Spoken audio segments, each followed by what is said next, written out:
함께 봉독하겠습니다. 시작.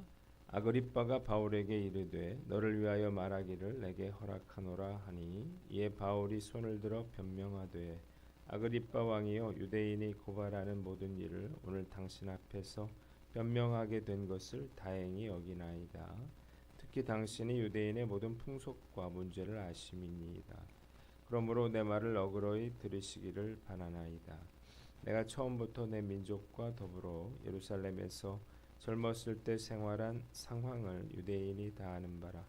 일찍부터 나를 알았으니 그들이 증언하려 하면 내가 우리 종교의 가장 엄한 팔을 따라 바리새인의 생활을 하였다고 할 것이라. 이제도 여기 서서 신문 받는 것은 하나님이 우리 조상에게 약속하신 것을 바라는 까닭이니 이 약속은 우리 12지파가 밤낮으로 간절히 하나님을 받들어 섬김으로 얻기를 바라는 바인데 아그리빠 왕이여 이 소망으로 말미암아 내가 유대인들에게 고소를 당하는 것이니이다. 당신들은 하나님이 죽은 사람을 다시 살리심을 어찌하여 못 믿을 것으로 여기나이까. 나도 나사렛 예수의 이름을 대적하여 많은 일을 행하여야 될 줄 스스로 생각하고 예루살렘에서 이런 일을 행하여 대제사장들에게서 권한을 받아 가지고 많은 성도를 옥에 가두며 또 죽일 때에 내가 찬성 투표를 하였고 또 모든 회당에서 여러 번 형벌하여 강제로 모독하는 말을 하게 하고 그들에 대하여 심히 격분하여 외국 성에까지 가서 박해하였고 그 일로 대제사장들의 권한과 위임을 받고 다메섹으로 갔나이다. 왕이여 정오나 되어 길에서 보니 하늘로부터 해보다 더 밝은 빛이 나와 내 동행들을 둘러 비추는지라. 우리가 다 땅에 엎드러짐에 내가 소리를 들으니 히브리 말로 이르되 사울아 사울아 내가 어찌하여 나를 박해하느냐. 가시체를 뒷발질하기가 내게 고생이니라. 내가 대답하되 주여 누구시니까. 주께서 이르시되 나는 내가 박해하는 예수라. 일어나 너의 발로 서라. 내가 내게 나타난 것은 곧 내가 나를 본 일과 장차 내가 내게 나타날 일에 너로 종과 증인을 삼으려 함이니 이스라엘과 이방인들에게서 내가 너를 구원하여 그들에게 보내어 그 눈을 뜨게 하여 어둠에서 빛으로 사탄의 권세에서 하나님께로 돌아오게 하고 죄사함과 나를 믿어 거룩하게 된 무리 가운데서 기업을 얻게 하리라 하더이다. 아멘. 오늘은 사도행전 26장 말씀을 가지고 아그리빠 왕 앞에서 이런 제목으로 묵상 나눔하도록 하겠습니다. 오늘 본문은 바울의 간증에 대해서 나와 있습니다. 한번 따라해 봅시다. 바울의 간증. 자, 먼저 1절로 3절에 아그리빠 왕이 바울에게 변호할 기회를 줍니다. 재판이 시작됐죠. 그러자 아그리빠 왕은 바울에게 변론을 허락합니다. 그러자 바울은 아그리빠 왕 앞에서 자신에 대한 고발에 대해서 변론할 수 있게 된 것에 대해 감사하며 특히 아그리빠 왕이 유대의 풍속과 또 쟁점들을 잘 알고 있기에 자신의 말을 너그러이 들어줄 것을 당부합니다. 두 번째 4절로 11절은 예수 만나기 이전의 삶에 대해 간증하고 있습니다. 먼저 그는 자신이 어떤 사람인가에 대해서 소개합니다. 그가 젊었을 때부터 지금까지 어떻게 살아왔는지 모든 유대인들이 알고 있다 그렇게 말해요. 그는 매우 어린 나이에 교육을 위해서 예루살렘으로 보내졌고 최고의 스승인 가말리알의 문하생이었고 바리새파의 가장 엄한 그러한 종교인으로 길러졌습니다. 이 사실을 모든 유대인들이 잘 알고 있고 이를 증언할 수 있다고 하는 것입니다.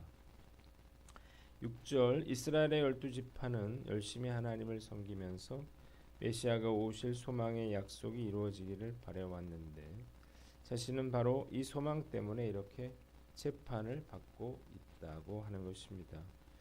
그들은 메시아에 대한 약속은 믿었지만 메시아가 이미 도래했다고 하는 사실은 믿지 않았던 거죠. 그래서 바울은 그곳에 있는 사람들에게 왜 하나님께서 죽은 자들을 살리신다고 하는 것을 믿지 못하느냐, 믿을 수 없는 일로 여기느냐 이렇게 물어요. 예수님의 부활을 왜 아직도 믿지 못하느냐 이렇게 묻고 있는 것입니다. 사실 바울도 이것을 믿지 못해서 부활하신 나사렛 예수의 이름을 반대하는 일에 누구보다도 앞장섰던 자임을 그는 고백합니다. 그래서 대제사장에게서 고난을 받아서 부활하신 주님을 믿는 자들을 잡아 옥에 가두고 그들을 죽일 때 찬성표를 던지기까지 했다는 거예요. 또한 회당마다 찾아가서 그들을 박해하고 강제로 그들의 믿음을 부인하게 하려 하고 분노에 차서 외국의 도시까지 가서 박해를 했다고 하는 것입니다. 세 번째 12절로 15절 그가 예수를 어떻게 만났는지를 간증하고 있습니다. 그러던 어느 날 그가 대제사장들에게 고난을 위임받아서 이제 다메섹으로 가는 도중에 빛 가운데 부활하신 그 예수님을 만나게 되는데 예수님은 그에게 내가 어찌하여 나를 핍박하느냐 이렇게 물으셨고 그가 주님 누구십니까 이렇게 물을 때 나는 내가 핍박하는 예수라 이렇게 말씀하셨다는 것입니다. 네 번째 16절로 18절 부활하신 주님께로부터 증인으로서의 사명을 받았다는 것입니다. 바울은 부활하신 주님께서 자신에게 그 부활의 증인이 되어서 이방인들에게 복음을 전하고 그들을 주님 앞으로 인도하는 사명을 주셨노라 이렇게 간증했습니다. 본문이 우리에게 주는 교훈이 있는데 첫째로 때를 얻든지 못 얻든지 전하라는 것입니다. 한번 따라해 봅시다. 때를 얻든지 못 얻든지 전하라. 자, 바울이 억울하게 갇혀 있죠. 그리고 유대왕 아그리빠 왕 그리고 총독 앞에서 자신의 그러한 무죄함을 변명할 그러한 기회를 잡았습니다. 그러니까 여기서 말을 잘하면 이제 풀려날 수 있게 되겠죠. 아무것도 죄를 지은 게 없으니까요. 자, 그는 자신이 지금까지 얼마나 정직하게 살았는지, 올바르게 살아왔는지, 얼마나 억울한 일을 당했는지, 또 자신을 고소한 자들이 얼마나 악한 자들인지를 유대 왕에게 직접 설명할 수가 있었습니다.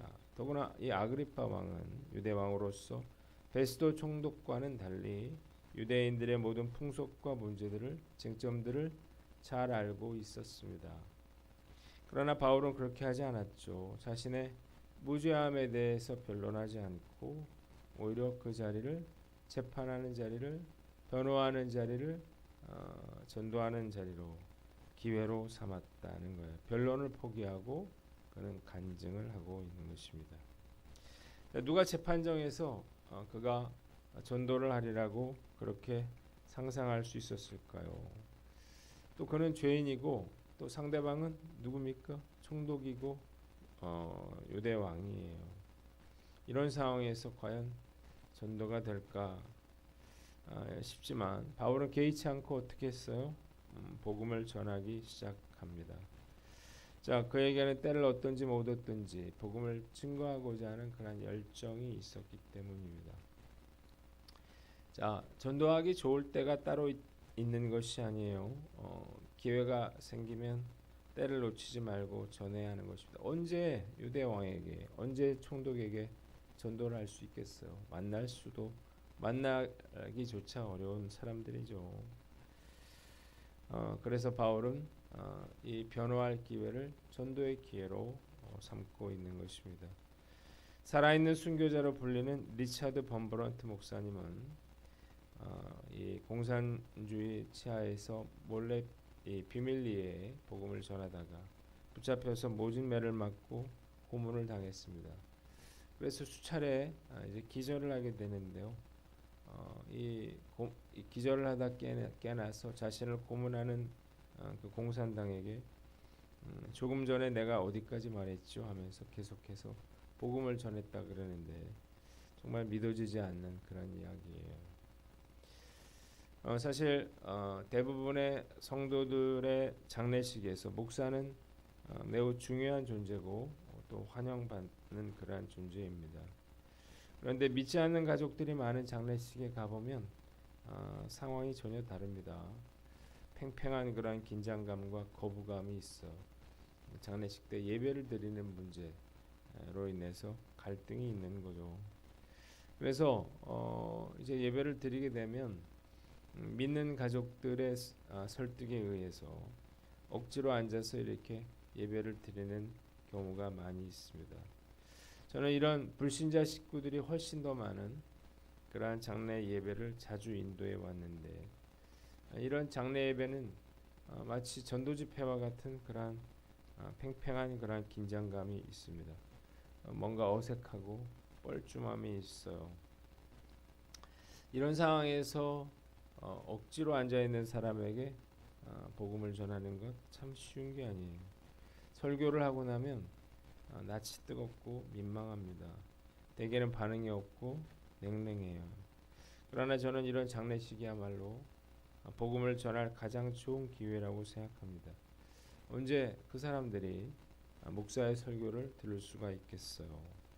그래서 뭐 어색함이라든지 뻘쭘함이라든지 뭐 이런 것들은요, 한 영혼을 구원할 수만 있다면 얼마든지 참아낼 수 있습니다. 바울이 만약에 전도할 상황을 따졌다면, 사람을 따졌다면 이 사도행전은 결코 쓰여질 수가 없었을 것입니다. 그럼 어디서든 어떤 상황에서든 전도를 했어요. 심지어는 감옥에서도 그는 간수장에게 복음을 전했는데, 많은 분들이 전도하라 그러면 목사님 저는 지금 전도할 형편이 안 됩니다, 이렇게 말을 하는데, 이것은 정말 잘못된 생각입니다. 전도할 때가 따로 있는 것이 아니기 때문이에요.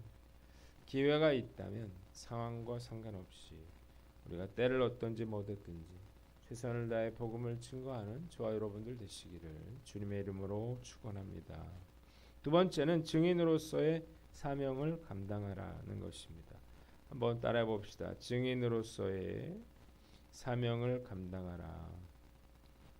다메섹 도상에서 예수님이 바울에게 나타나신 이유가 뭔가? 16절 복음의 증인이 되라는 것입니다. 증인이 뭔가요? 자신이 본 것을 말하는 사람이 증인이죠. 목격자를 말합니다. 가끔 차를 타고 가다 보면 길거리에 현수막들이 걸려 있는 것을 봅니다. 목격자를 찾습니다 라고 하는 그러한 현수막인데, 이 지점에서 어느 날 어느 시 교통사고 현장을 본 목격자를 찾는다는 것입니다. 뭐 내용이 폭애절한데, 만약 그 연락 주시면 그 얼마를 살해하겠노라고 그렇게 적혀 있어요. 자, 증인이라고 하는 것은 어떤 사건을 본 사람이죠. 우리가 만약 사람을 치고 도망치는 뺑소니 차량을 보았는데 그 사람이 다쳤거나 죽었다면 우리가 어떻게 해야 할까요?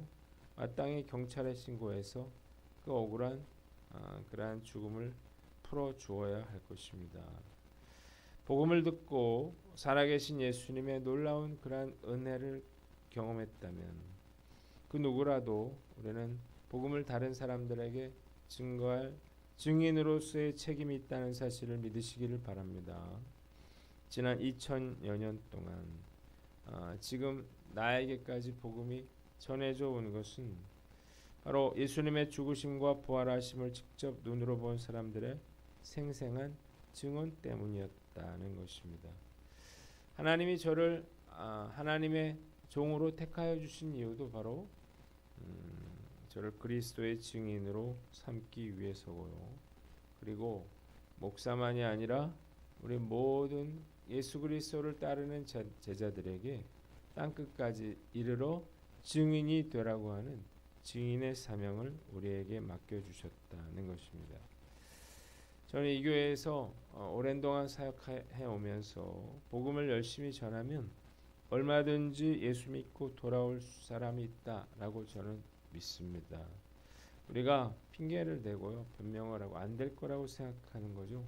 열심히 전하면 그 교회 예배 나오고 또 구원받을 사람들이 얼마든지 있습니다. 올 하반기에도 우리가 열심히 전도하셔서 증인으로서의 사명을 감당해 나가는 저와 여러분들 되시기를 주님의 이름으로 축원합니다. 마지막으로 복음의 능력에 대한 확신을 가져라는 것입니다. 한번 따라해 봅시다. 복음의 능력에 대한 확신을 가져라. 자, 사도 바울이 이렇게까지 전도에 열심인 이유가 뭐냐? 그가 복음의 그러한 능력의 확신을 가지고 있기 때문입니다.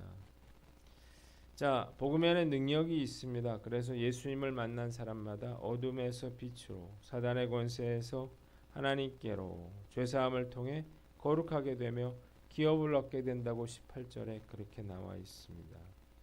자, 하나님을 알지 못하는 자들은 캄캄한 지하 감옥에 갇힌 그러한 눈먼 죄수와 같은데, 그리스도 복음을 증거하게 되면 그들이 그 어두움에서 해방되고 빛과 자유함을 누리게 되는 것입니다. 복음은 인간을 영적 어둠의 지배자인 사탄의 권세 아래서 해방시켜 자유함을 주고 하나님의 자녀가 되는 그런 놀라운 능력이라는 사실을 믿으시기를 바랍니다. 그 누구도 죄의 문제를 해결할 수가 없습니다. 죄짓고 고통받고 그렇게 죽음과 심판을 향해 나아가는 그런 불행한 그런 운명에 처한 사람들이죠. 자, 이 사람들에게 복음을 전하면 그 복음의 역사가 그들을 결박에서 자유함으로, 죽음에서 생명으로 그렇게 그들을 이끌어 낼 수 있다고 하는 거예요. 자, 사도 바울은 그 복음의 능력을 직접 눈으로 확인했죠. 그래서 이렇게 담대하게 확신을 가지고 이 유대왕 앞에서도 주눅들지 않고 복음을 전하고 있는 것입니다. 복음은 사람을 변화시킬 능력이 있다는 사실을 믿으시기를 바랍니다. 자, 복음은 사탄의 권세에서 묶여 있는 자들을 하나님께로 돌아가게 하고 또 사탄의 권세에서 노임을 받게 하는 그런 놀라운 능력이 있는 것입니다. 참 간단한 이야기예요. 예수님의 죽으심과 부활하심에 대한 소망. 자, 이것에 대해서 이야기해서 우리 교회가 지금 존재하고 있는 것 아닙니까? 이 이야기를 통해서 정말 많은 사람들이 예수 믿고 생명의 길로 돌아온 것 아닙니까? 자, 이 복음은 육체와 영혼이 병든 사람을 치료하고 모든 믿는 자에게 구원을 주시는 하나님의 능력이라고 하는 사실을 믿으시기를 바랍니다. 자, 우리가 이 확신이 있어야 우리가 이 복음을 잘 전할 수 있는 거예요. TV에 홈쇼핑 하는 사람들 보면 정말 확신을 가지고 말하잖아요. 우리가 정말 한 번 쓰고 버려질 것들도 저렇게 확신을 가지고 말하는데 정말 한 사람의 인생을 바꿀 수 있을 만큼 중요한 이 복음을 전하면서 우리가 주저주저해서는 안 될 것입니다. 오늘 이 확신으로 인해서 미쳤다는 소리를 들으면서까지도 복음을 전했던 바울처럼 우리도 담대하게 복음을 전하는 저와 여러분들 되시기를 주님의 이름으로 축원합니다. 기도하겠습니다. 하나님 아버지, 때를 얻든지 못 얻든지 우리가 복음의 확신을 가지고 증인으로서의 사명을 감당케 하여 주시옵소서.